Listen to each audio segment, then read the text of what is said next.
Intermediate విద్యారంగంలో అగ్రగామి మన NSR impulse education institution. IIT JEE అయినా నీట్ అయినా తిరుగులేని విద్యా సంస్థ NSR impulse. More percentage calculation is percentage yield calculation. Percentage yield calculation. So what is this percentage yield? Percentage yield is defined as actual yield by theoretical yield into 100. So what is this actual yield and theoretical yield? Theoretical yield is the yield which is expected, which is obtained based upon simple calculation by using stoichiometric equation. Theoretical yield, we don't do the reaction, we write the balanced equation on the paper based upon the balanced stoichiometric equation using the mole ratio, mass ratio, we just calculate that, we call it as theoretical yield. Actual yield, if you do the same reaction that you are writing on the paper, if you go to the lab and if you practically do that, the yield that you actually get when you carry out the reaction in the lab, we call it as actual yield. So when you carry out a reaction in the lab, you will not get the theoretical yield. The yield which you get, we call it as actual yield, and it will be less than that of theoretical yield. It is because most of the reaction they are not they are not completely converted into products. So because of various factors, right, because of various factors that influence the rate of reaction or the reactivity, etc. So the yield that which we get is not theoretical yield. The yield which we get when you carry out the reaction in the lab, we call it as actual yield, that can be found only by doing the experiment in the lab. This can be obtained only by doing the experiment in the lab. Whereas this, we just write the balanced equation and we just calculate or obtain by doing the simple mathematical calculations.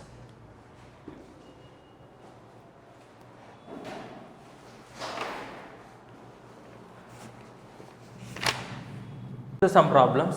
First one, when 3.9 grams of aluminum hydroxide is reacted with excess of HCl.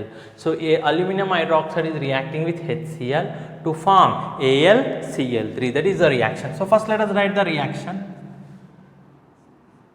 Aluminum hydroxide reacts with HCl to form AlCl3.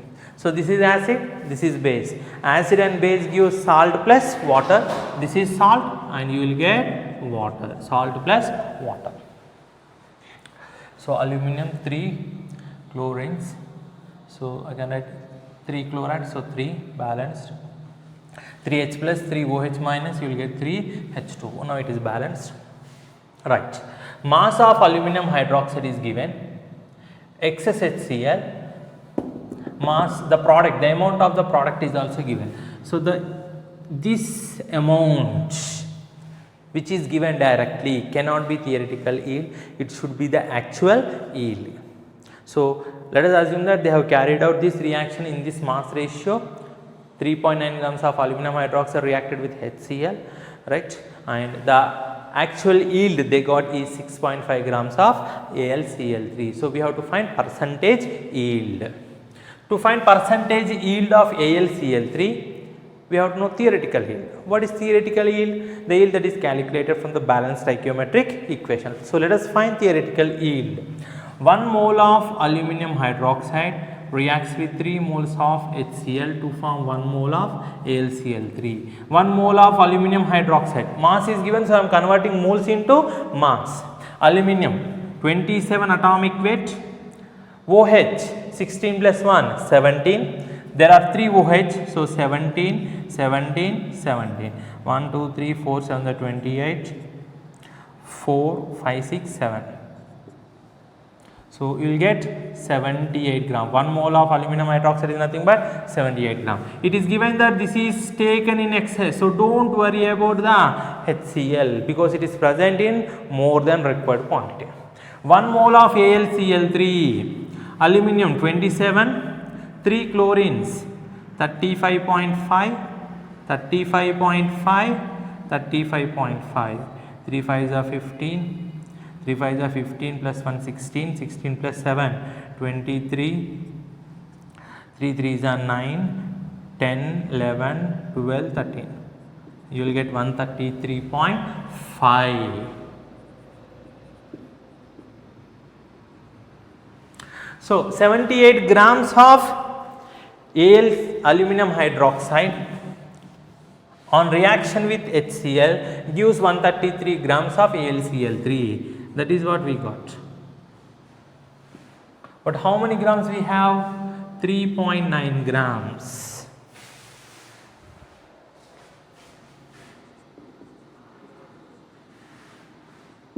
This is called theoretical yield. So if 78 grams of aluminum hydroxide on reaction with HCl can produce stoichiometrically 133.5, that much amount of aluminum chloride. 100%, if 100% of reaction takes place. So here we have only 3.9 grams. Therefore theoretical yield, assuming that all this is completely converted.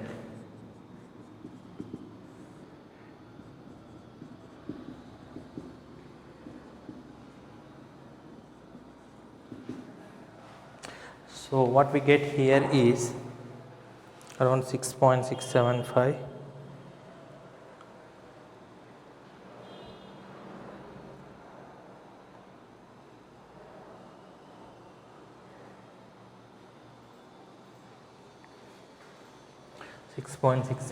grams we will get. So if 100% reaction takes place, if all these 3.9 grams of aluminum hydroxide completely converts, how much we can expect? 6.675. But how much we got? 6.5. So percentage yield is equal to actual yield by theoretical yield into 100. So this is equal to, actual yield is given as 6.5, 6.675 into 100, around 97.38%.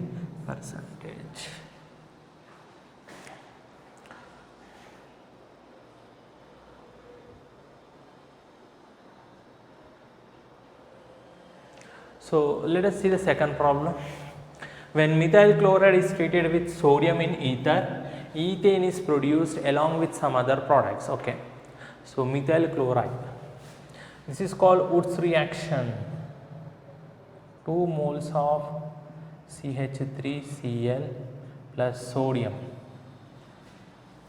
2 moles of sodium gives ethane, CH3CH3 plus 2NaCl. So this is how they write mostly, CH3Cl plus Na, 2Na.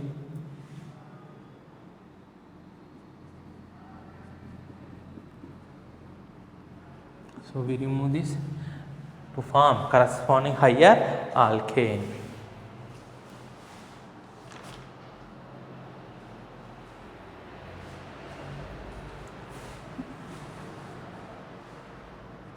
Right, anyway, when methyl chloride is treated with sodium in ether, ethane is produced along with some other products. If the percentage yield is given, calculate the weight of ethane formed by 2 kg of CH3Cl.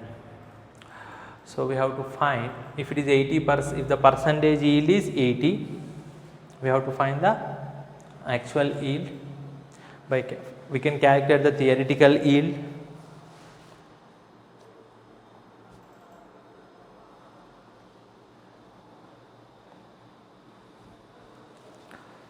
So let us find theoretical yield first. Right, 2 moles of ethyl chloride. Right, we don't require this anyway, but still 2 moles. 1 mole of ethane. This is 2 moles. 2 moles of methyl chloride. Carbon 12, 3 hydrogens, 35.5. 5 plus 3 8 plus 2 10. 3 plus 2 5. So 2 into 50.5 grams produces ethane. 2 carbons, 2 into 12, 24. 6 hydrogens, that is 30 grams. 2 into 50.5 grams of methyl chloride on reaction with sodium in ether can produce 30 grams of ethane. Right, we have how many grams? 2 kgs. 2 kgs means 2000 grams. Right, so theoretical yield of ethane C2H6, 2000 into 30 by 2 into 50.5 grams. Now actual yield 80% of this, 80% of theoretical yield. So actual yield equal to percentage yield into theoretical yield. So 80% is nothing but 80 by 100 into theoretical yield 2000 into 30 by 2 into 50.5.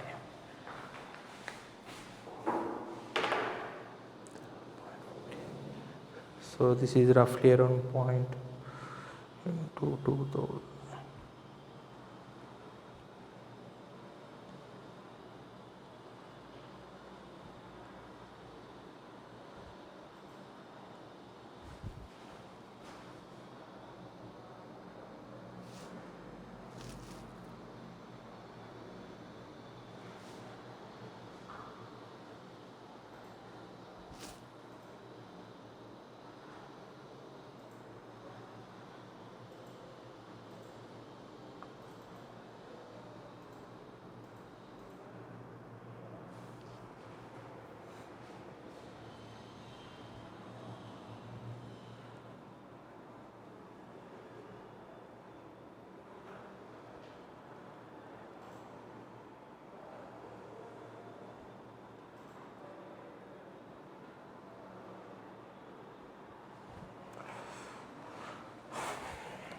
Around 475 grams or 0.475 kgs of ethane will be produced.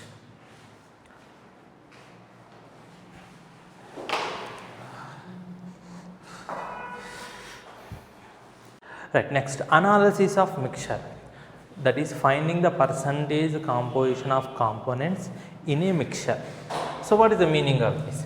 So in the problem you will be given a mixture which contains say at least 2 components, say A and B. Total weight will be given, total weight of mixture, let us assume W grams.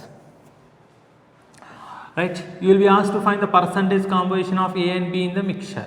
So assume the weight, let weight of A be X grams, then weight of B becomes total weight minus X. So what is the percentage composition of A in the mixture? That is nothing but weight of A by total weight of mixture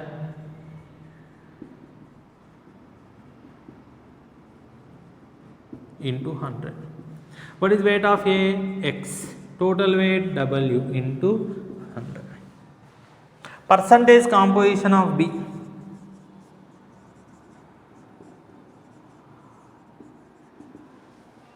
So 100 minus B, this value will give, or otherwise same procedure, weight of B, total weight of mixture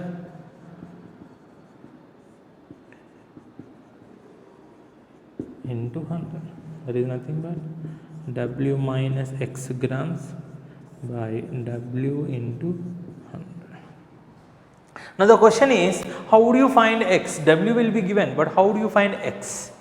Some chemical reactions will be given for A or for B or for both. If it is given for any one, it is easy, just write the equation, find X, substitute. If it is given for both, there will be a common component, write the balanced equation, using the common component find X, then substitute here. So a mixture will be given, it may have 2 or more components, total weight of the mixture will be given, you have to find the percentage composition of each component. To find X, some chemical reaction will be given, write the chemical equation, balanced chemical equation, try to find X. If both reactions are given, right, there may be a common component, using both equations try to find X, substitute in the equation.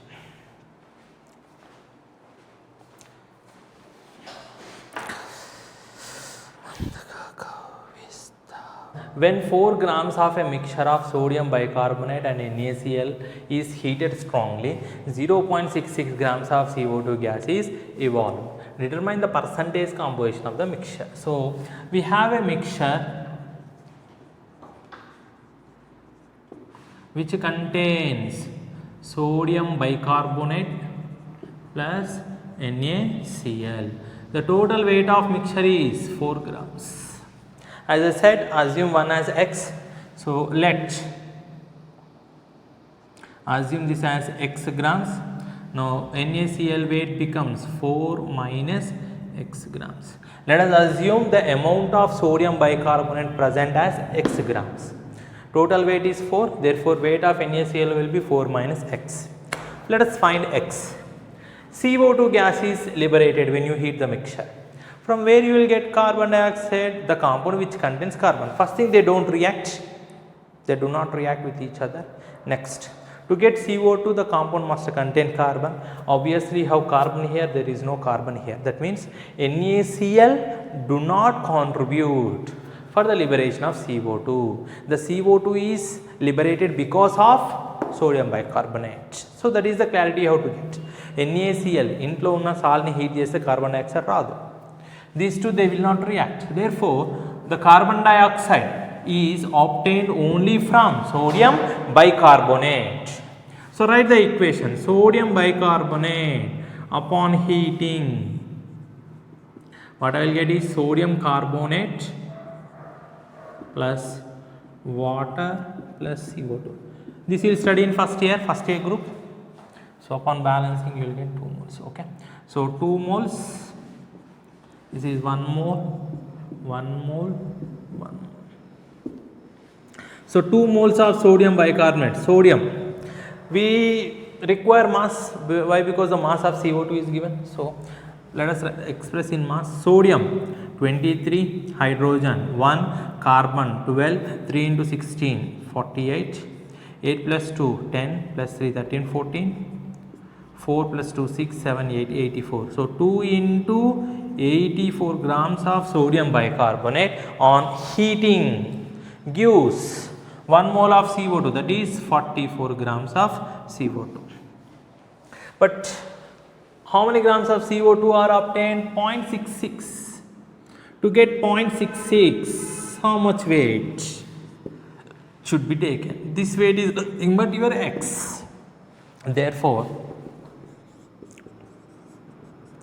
weight of sodium bicarbonate, which is nothing but X, equal to 2 into 84 into 0.66 by 44. So 11 4s are 11 6s are 2 1s are 2 2s are 2 4s are 8, 2 2s are 4 2 into 6, 6 2s are 12, 6 4s are 24, 25. 2.52 grams.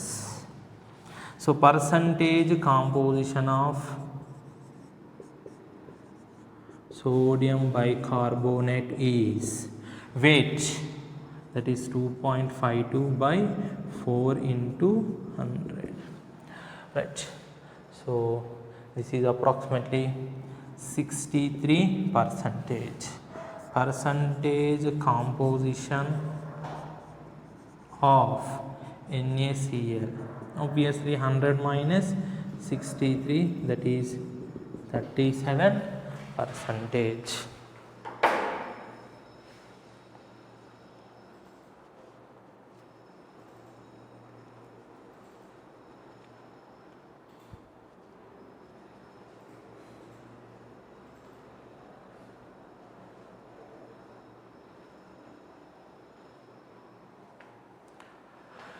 So let us go for next problem. 2 grams of a mixture. So here we have a mixture.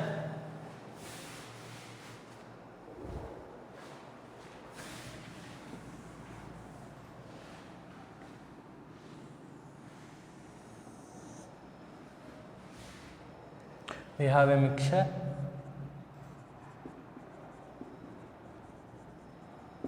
that contains CaCO3 plus MgCO3, right. So mixture weight is given 2 grams.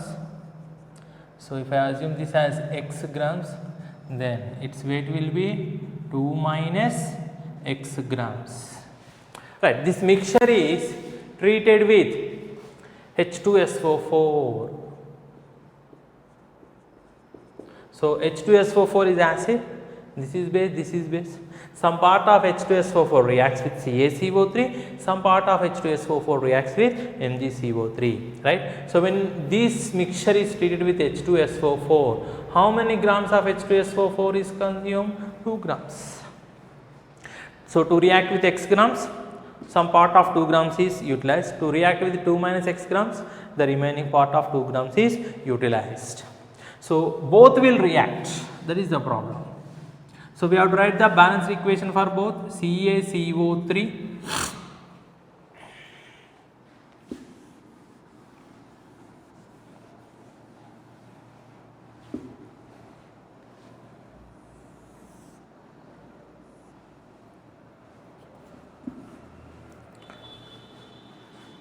So first reaction, CaCO3 reacts with H2SO4 to form CaSO4 plus water.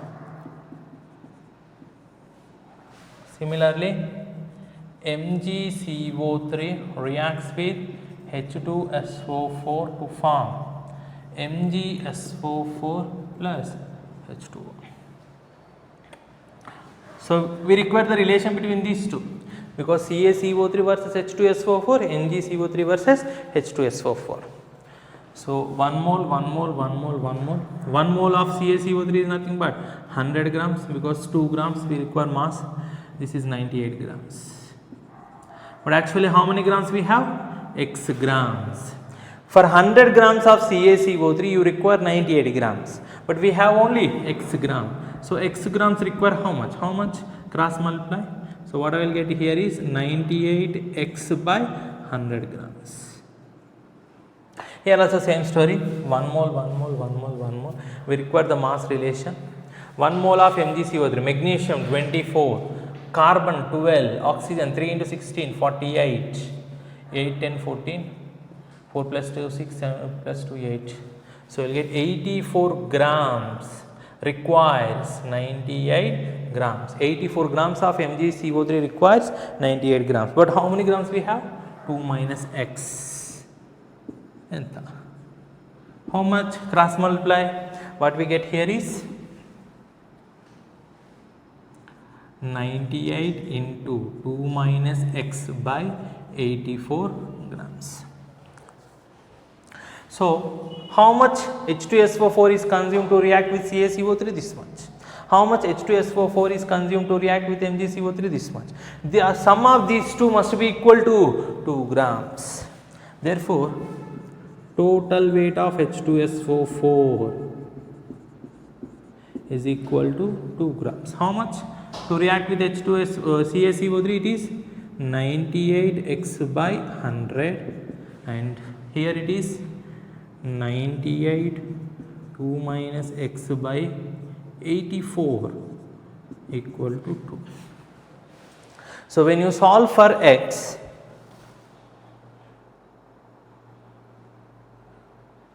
you get around 1.78.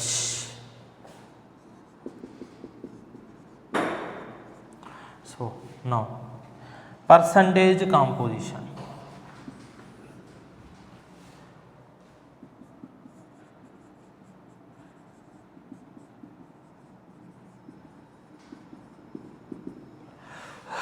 That is nothing but x, 1.78 by 2 into 100, that you will get around 89 percentage.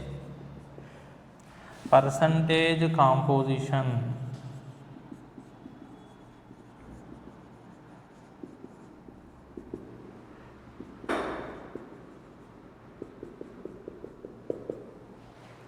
One percent.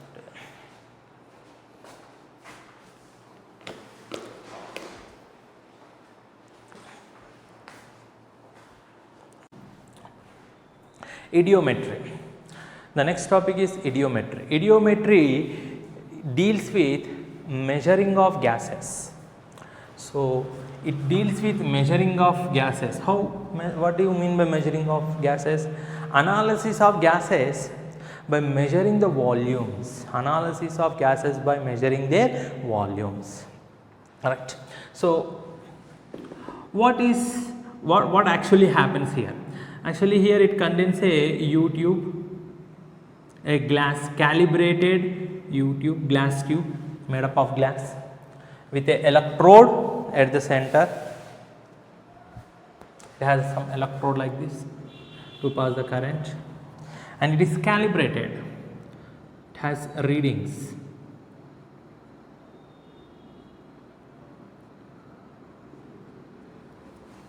So it is placed in inverted position in a pool of mercury. So container, here it contains mercury. Of course at high temperature this mercury is less volatile.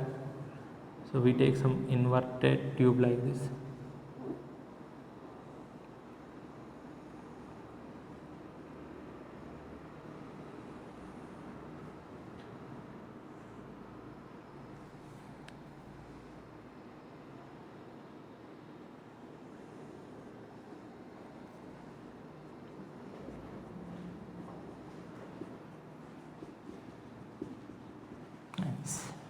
We take gases, unknown gases or known gases.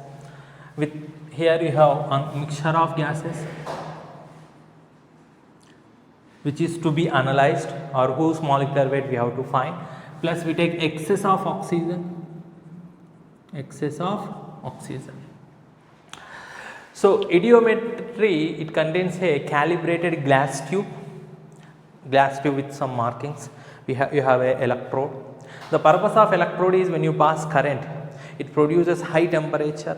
Because of that heat, the gases will undergo combustion reactions. The taken gas will react with excess oxygen and undergoes complete combustion.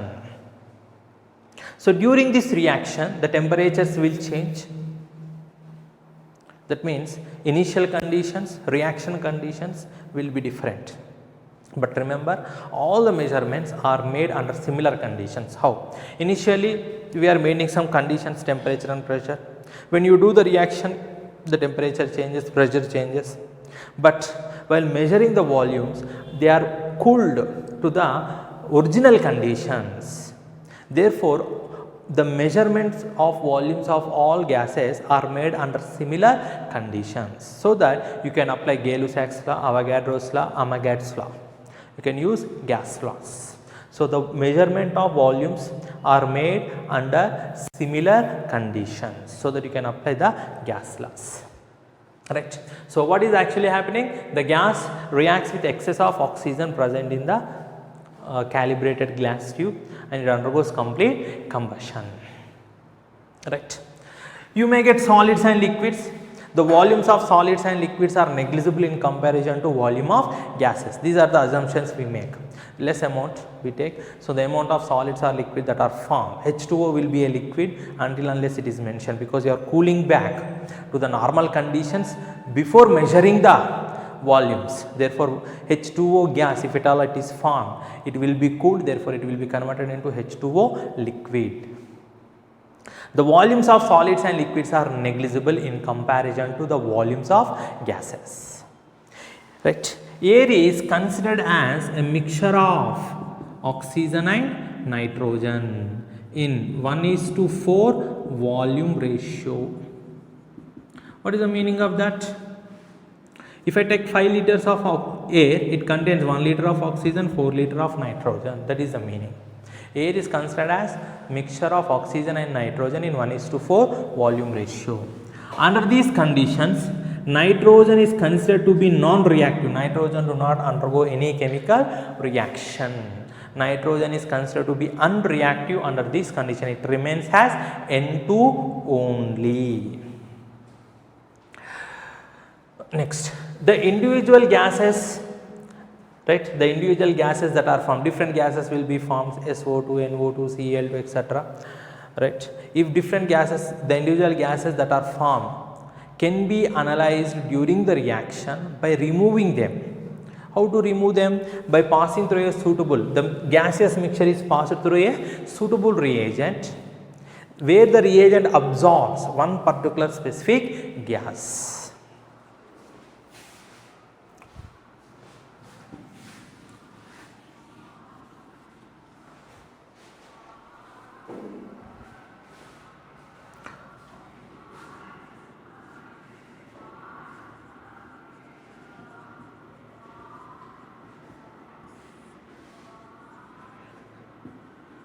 So, how do you identify the gases and how do you measure the volumes? After completion of the reaction, it is brought to the normal condition. The gaseous mixture is passed through set of different reagents. For example, if you have a reagent, say concentrated sulfuric acid or anhydrous CaCl2, they absorb moisture. So, water vapor can be removed or ammonia can be removed. Water vapor, ammonia, moisture can be removed. Alright. So, if it is caustic soda or caustic potash, nothing but NaOH, KOH.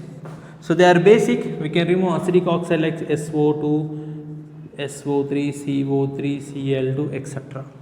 They react with caustic soda. Or if it is turpentine oil,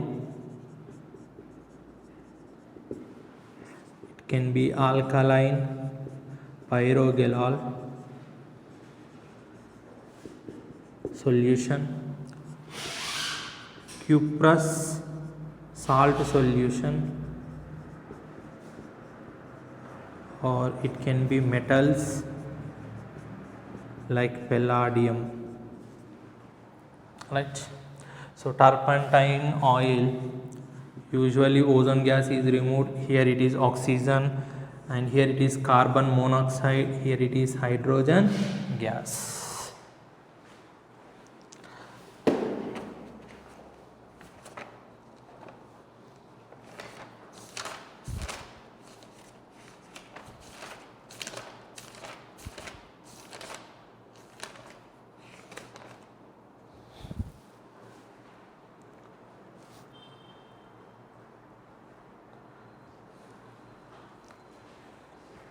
So, the gases that are formed, their volumes can be measured by and can be removed by passing through this chemical absorbance. So, using ediometry we can find the molecular formulas. Using ediometry we can determine the amount of different gases. So, molecular formula of hydrocarbons can be determined, CXHY hydrocarbons. Hydrates of nitrogen with formula NXHY, hydrates of sulfur SXHY, nitrates of sulfur SXNY. So here the unknowns are nothing but X and Y. These X and Y values can be obtained by measuring the volumes of these gases or by writing the balanced chemical equations. So how that we will see in the problems. So these are the important points. Again I will try to revise these points right in the next class.